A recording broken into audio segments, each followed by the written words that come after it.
ওয়াসসালাতু ওয়াসসালামু আলা রাসূলিল্লাহ আম্মা বা'দ। মরণের সময় মুমিনের অবস্থা। বারা বিন আজিব রাদিয়াল্লাহু আনহু এর হাদিসে মানুষের মৃত্যুকালীন অবস্থার পূর্ণ বিবরণ এসেছে। এতে মুমিন, কাফির এবং পাপী সকল মানুষের অবস্থায় বর্ণিত হয়েছে।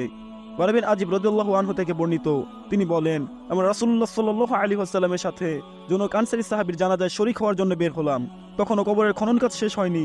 রাসূলুল্লাহ সাল্লাল্লাহু আলাইহি ওয়াসাল্লাম কিবলামুখী হয়ে বসে পড়লেন। আমরাও তার চারপাশে বসে গেলাম।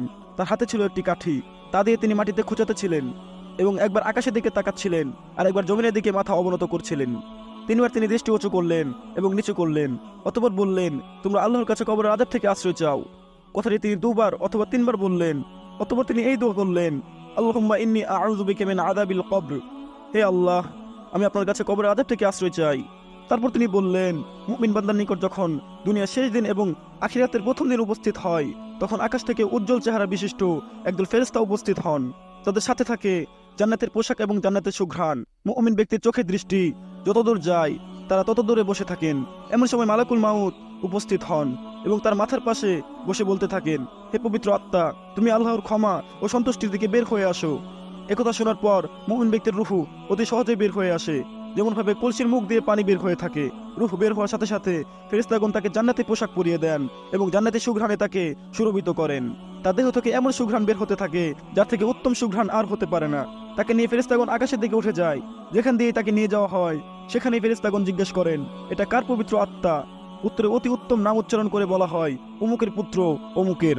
আকাশে পৌঁছে গিয়ে দরজা খুলতে বলা হলে তা খুলে দেওয়া হয়।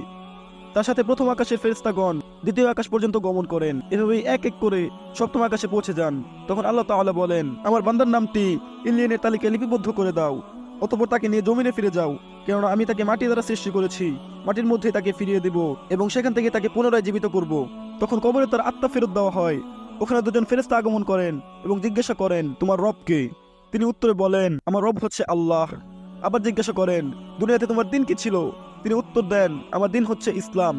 পুনরায় তাকে প্রশ্ন করেন, তোমাদের কাছে যে লোকটিকে পাঠানো হয়েছিল তিনি কে?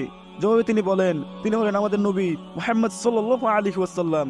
তখন আকাশ থেকে মহান আল্লাহ ঘোষণা করতে থাকেন, আমার বান্দা সত্য বলেছে, তার জন্য জান্নাতের বিছানা বিছিয়ে দাও এবং তাকে জান্নাতের পোশাক পরিয়ে দাও, আর তার জন্য জান্নাতের একটি দরজা খুলে দাও যেন সে জান্নাতের বাতাস ও সুঘ্রাণ পেতে পারে।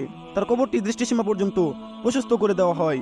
একজন সুন্দর আকৃত ও উজ্জ্বল চেহারা বিশিষ্ট লোক উত্তম পোশাক পরিহিত হয়ে এবং সুঘ্রাণে সুরভিত অবস্থায় তার কাছে আগমন করেন এবং বলেন, তুমি খুশি হয়ে যাও, তোমার সাথে যে ওয়াদা করা হয়েছিল তা আজ পূর্ণ করা হবে। মুমিন ব্যক্তি লোকটিকে জিজ্ঞাসা করেন, আপনি কে? তিনি বলেন, আমি তোমার সৎ আমল, আমি তোমার নেক আমল।